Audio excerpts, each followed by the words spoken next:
نه نه، تنها یک جا جایزه فروختن و اون کسی یک جای خونه خودشو که ملکشه اینو قبرستان کرد، قبراشو زمیناشو میفروشه، اشکال نداره چون مالک. اما فروختن قبر مثل فروختن زمینای دیگه که جایز نیست. الارض لله ولمن عمرت، مقبره کردن تعمیر نیست تا اینکه مالک بشه طرف. حالا علا کلن اگر وقفه که جایز نیست مگر به مصلحت وقف باشه فروختن.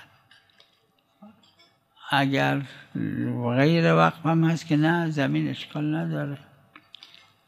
ما تو عراق که بودیم تا بودیم، حالا نمیدونم، حتی نجف اشرف وادی السلام با اون عظمت، کربلا، وادی ایمن، حتی حکومت ها تا من عراق بودم برای قبر پول نمی گرفتن، یه پولی به اونی میدادن که میکنه دفن میکنه، دفان میگفتن بهش. حالا نمیدونم، خلاصه نه، فروختن زمین خدا برای که کسی دفن کنن این جایز نیست. عرض کردم عثمان اول کسی بود که زمین به این و اون داد. قطایع عثمان تو نهج البلاغه هم هست.